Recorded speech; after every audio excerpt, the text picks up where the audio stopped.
महाराष्ट्र क्रांती news, आवाज सर्वसामान्यांचा। महाराष्ट्र क्रांती news impact. धोकादायक शाळा इमारतीची शिक्षण विभागाकडून तात्काळ दखल, दुरुस्तीचे आदेश। महाराष्ट्र क्रांती न्यूजचा थेट शिक्षण अधिकाऱ्यांशी संवाद।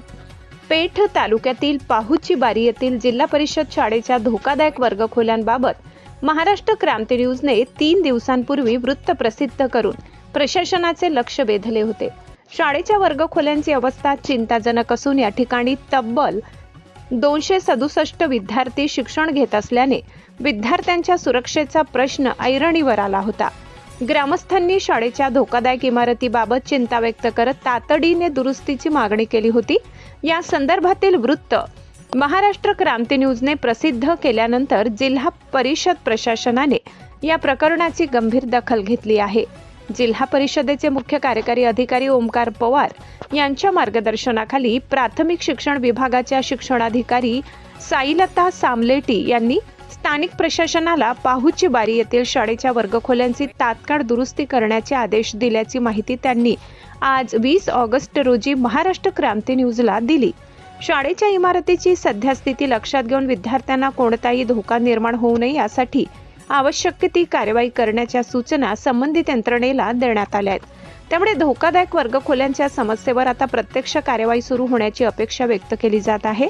दरम्यान महाराष्ट्र क्रांती न्यूजच्या वृत्ताची प्रशासनाने तातडीने दखल घेतल्याने ग्रामस्थ आणि पालकांकडून समाधान व्यक्त होत आहे।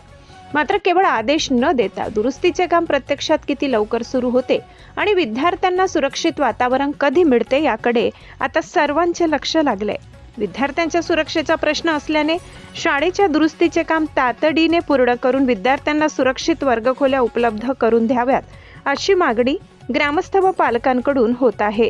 महाराष्ट्र क्रांती न्यूजसाठी प्रतिनिधी नामदेव पाडवी, पेठ।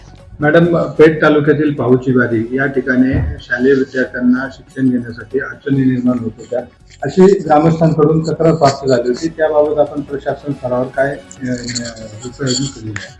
जिल्हा परिषद प्राथमिक शाळा पाहुची बारी या ठिकाणी इयत्ता 1ली ते 7वीचे वर्ग असून 267 विद्यार्थी त्या ठिकाणी शिक्षण घेत आहेत आणि मधल्या या काळामध्ये त्या ठिकाणी शाळेची बऱ्याच भिंतींना तडे गेले किंवा त्याचे पत्रे वगैरे उडाले अशा घटना ज्या घडल्या की पावसामुळे किंवा भूकंपामुळे, तर त्यावरती आपल्या स्थानिक प्रशासनाने मग गृह कार्यालय असेल, आमचे अभियंता असतील आणि गट विकास अधिकारी यांनी त्या ठिकाणी पाहणी केलेली आहे आणि त्याची पूर्वतयारी म्हणूनच त्यांनी त्या सदर शाळेचा निर्लेखनाचा प्रस्ताव देखील तात्काळ सादर केलेला आहे आणि विद्यार्थ्यांची सर्व वर्गातल्या विद्यार्थ्यांची या 267 विद्यार्थ्यांची पर्यायी व्यवस्था गावातच केलेली आहे की जेणेकरून त्यांच्या अध्ययन अध्यापनात कुठल्याही पद्धतीने अडथळा येणार नाही आणि संबंधित शाळेला किमान 4 आणि जास्तीत जास्त 8 वर्गखोल्यांची गरज आहे।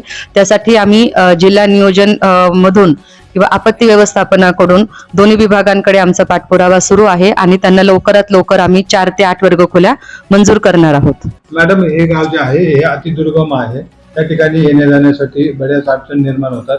आपल्याकडं जो कागदपत्रे अहवाल येतो तो अधिकारी भेट देतो, परंतु प्रत्यक्षात तिथे जात नाही, अशा तक्रारी सर माझ्याकडे गट शिक्षणाधिकारी, गट विकास अधिकारी, सहाय्यक अभियंता यांचे अहवाल आलेले आहेत। त्यांनी प्रत्यक्ष जाऊन तिथे विद्यार्थ्यांची सोय लावलेली आहे। धन्यवाद। अशाच नवनवीन बातम्या पाहण्यासाठी आमच्या महाराष्ट्र क्रांती न्यूज या YouTube चॅनलला लाईक करा, सबस्क्राईब करा आणि बेल आयकॉनला प्रेस करा।